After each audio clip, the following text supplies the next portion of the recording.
نوح علیہ السلام کا ایک بیٹا سام تھا۔ عرب اور بنی اسرائیل اسی کی طرف منسوب ہیں۔ اسی سام کے پوتوں سے ہود علیہ السلام پیدا ہوئے۔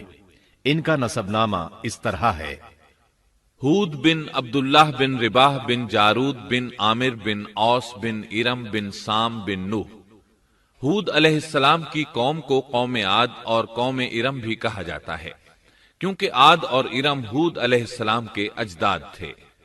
قوم ہود احقاف نامی ایک بستی میں آباد تھی، اور یہ بستی عمان اور حضرہ موت کے درمیان ریت کے ٹیلوں والے علاقے میں تھی۔ عربی میں احقاف ریت کے ٹیلوں کو کہتے ہیں۔ یہ علاقہ سمندر کے کنارے واقع تھا اور شہر کے نام سے پکارا جاتا تھا۔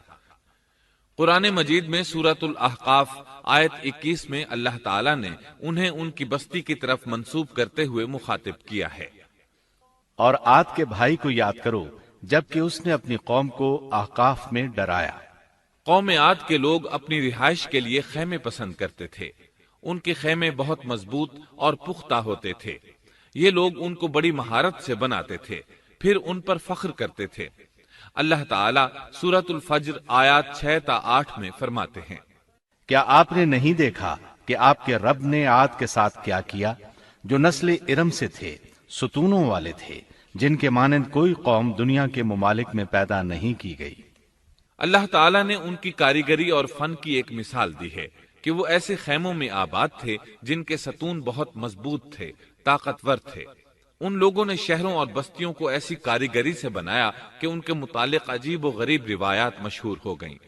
یہ نرم زمین میں خیمے بناتے تھے، اس کے ساتھ پہاڑوں میں محل بھی بناتے تھے، حالانکہ رہائش کے لیے زمین پر خیمے موجود تھے۔ گویا بیکار دولت اور وقت برباد کرتے، پھر اس پر فخر کرتے۔ شہروں میں جو راستے اور سڑکیں تھیں وہ بہت چوڑی تھیں۔ ان جیسے طویل اور قوی لوگ بعد میں پیدا نہیں ہوئے۔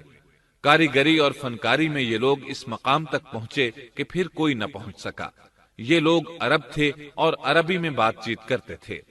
ہود علیہ السلام بھی عربی تھے۔ اسماعیل علیہ السلام سے پہلے کے عرب باشندے عرب عاربہ کہلاتے ہیں۔ ان کے مشہور قبائل یہ ہیں: عاد، سمود، جرہم، امیم، قحطان اور مدین وغیرہ۔ ابراہیم علیہ السلام کی اولاد میں اسماعیل علیہ السلام کے بعد آنے والے لوگ عرب مستعربہ کہلاتے ہیں۔ اسماعیل علیہ السلام عربی نہیں تھے، کنعانی تھے۔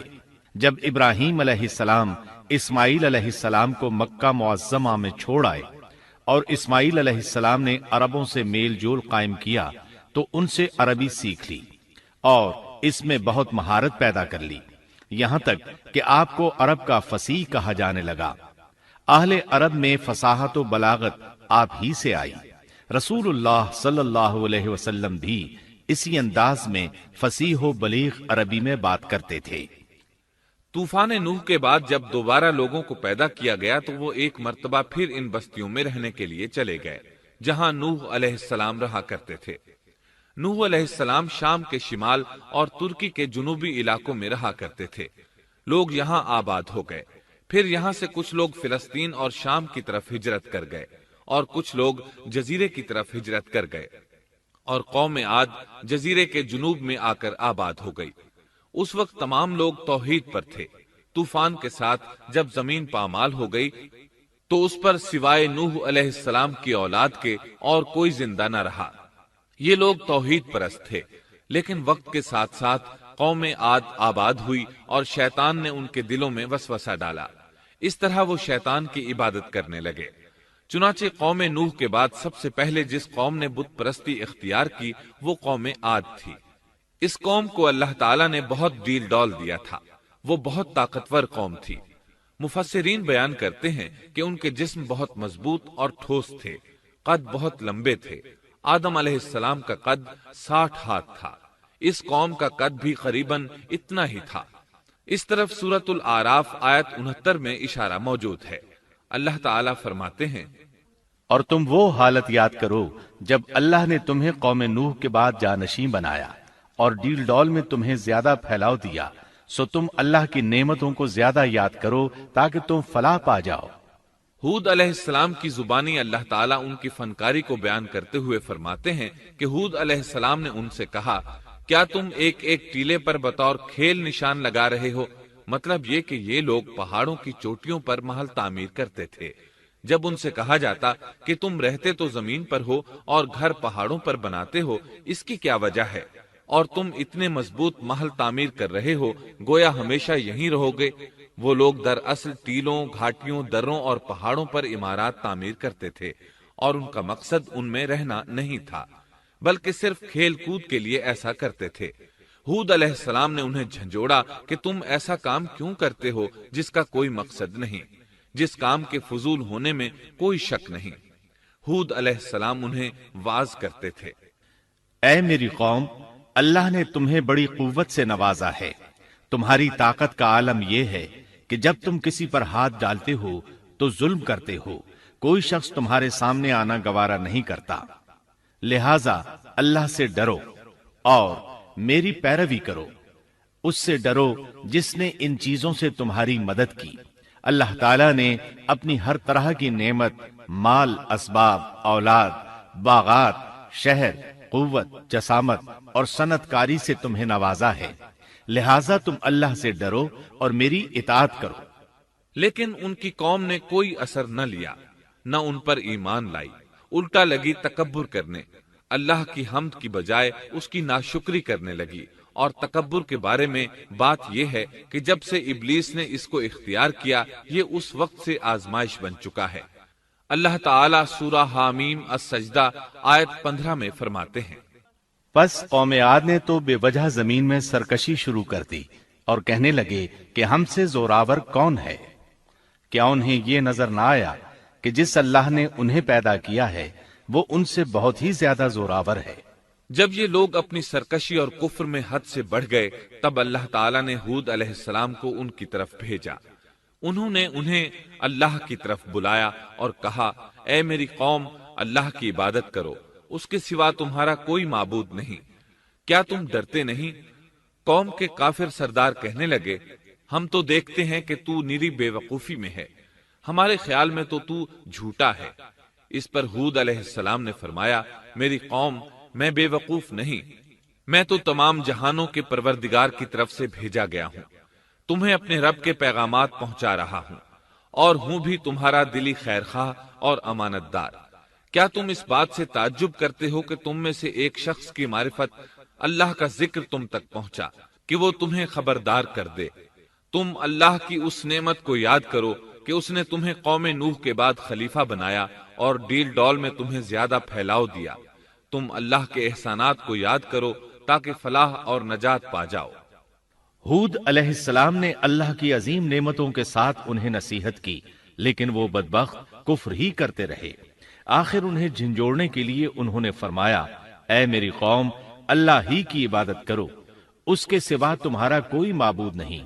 تم تو صرف بہتان بازی کر رہے ہو، یعنی جن بتوں کی تم پوجا کر رہے ہو ان کی پوجا تم نے خود گھڑی ہے۔ اللہ تعالیٰ نے تو اس کے متعلق کوئی دلیل نازل نہیں فرمائی۔ میری قوم کے لوگوں، میں تم سے اس دعوت و تبلیغ کی کوئی اجرت نہیں مانگتا، میرا اجر اس کے ذمے ہے جس نے مجھے پیدا کیا ہے، تو کیا تم پھر بھی عقل سے کام نہیں لیتے؟ اے میری قوم کے لوگوں، اپنے رب سے گزشتہ گناہوں کی معافی طلب کرو، آئندہ گناہوں سے توبہ کرو، تاکہ وہ برسنے والے بادل تم پر بھیج دے اور تمہیں طاقت میں اور بڑھا دے، تاکہ تم گناہگار ہونے کے باوجود روگردانی نہ کرو۔ ہود علیہ السلام مسلسل انہیں دعوت دیتے رہے، لیکن وہ ظالم قوم نوح کی طرح ان کا مذاق اڑانے لگی اور کہنے لگی، ہمارے خیال میں تو بے وقوف ہے، اور شاید تو ہمارے کسی معبود کے بڑے جھپٹے میں آ گیا ہے، تو ہمارے بتوں کو برا کہتا ہے، اس لیے ان میں سے کسی کی مار تم پر پڑی ہے، اسی لیے تو ذہنی مریض بن گیا ہے۔ وہ ظالم لوگ چونکہ آخرت پر ایمان نہیں رکھتے تھے اور دنیا میں خوشحالی کی زندگی بسر کر رہے تھے، اور تھے بھی اپنی قوم کے سردار، اس لیے اپنے ماتحتوں سے کہنے لگے، یہ تو تم جیسا ہی انسان ہے، وہی کچھ کھاتا ہے جو تم کھاتے ہو، اور پیتا بھی وہی کچھ ہے جو تم پیتے ہو۔ اب اگر تم نے اپنے جیسے انسان کی اطاعت قبول کر لی تو سخت خسارے میں رہو گے۔ کیا یہ تمہیں اس بات سے دھمکاتا ہے کہ جب تم مر کر خاک اور ہڈیاں بن جاؤ گے تو پھر زندہ کیے جاؤ گے؟ ہرگز نہیں، یہ بات امکان سے باہر ہے جس کا وعدہ تم سے کیا جاتا ہے۔ یہ زندگی تو صرف دنیا کی ہے، ہم مرتے جیتے رہتے ہیں، ہم پھر نہیں اٹھائے جائیں گے۔ یہ تو وہ شخص ہے جس نے اللہ پر جھوٹ باندھا ہے، ہم اس پر یقین کرنے والے نہیں۔ ہود علیہ السلام انہیں دعوت دیتے رہے یہاں تک کہ ان کی قوم نے واضح طور پر کہہ دیا کہ آپ ہمیں واز سنائیں یا نہ سنائیں، ہم تو اپنی روش نہیں چھوڑیں گے، یہ تو پرانے لوگوں کا دین ہے۔ اس طرح قوم انہیں مسلسل جھٹلاتی ہی رہی۔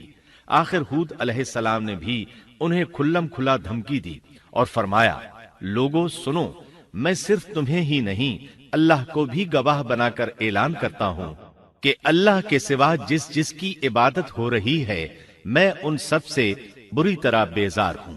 اب تم ہی نہیں اپنے ساتھ اوروں کو بھی بلا لو اور اپنے ان سب جھوٹے معبودوں کو بھی بلا لو، اور تم سے جو ہو سکے مجھے نقصان پہنچا دو، مجھے کوئی مہلت نہ دو، نہ مجھ پر ترس کھاؤ۔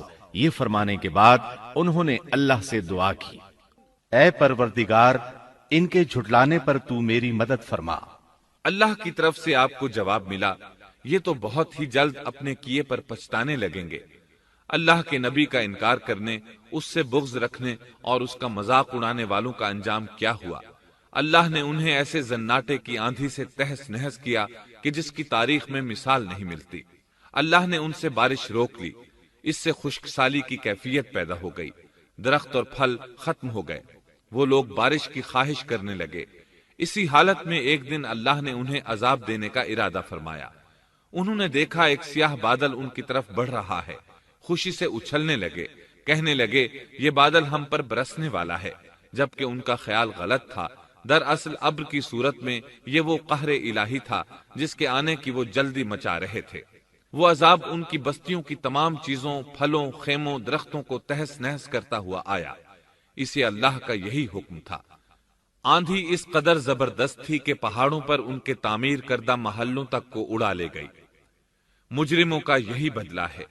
اللہ تعالی سورۃ الزاریات آیت 41 اور 42 میں فرماتے ہیں، اسی طرح عادیوں میں بھی ہماری طرف سے تنبیہ ہے، جبکہ ہم نے ان پر خیر و برکت سے خالی آندھی بھیجی، وہ جس چیز پر گرتی تھی اسے بوسیدہ ہڈی کی طرح چورا چورا کر دیتی تھی۔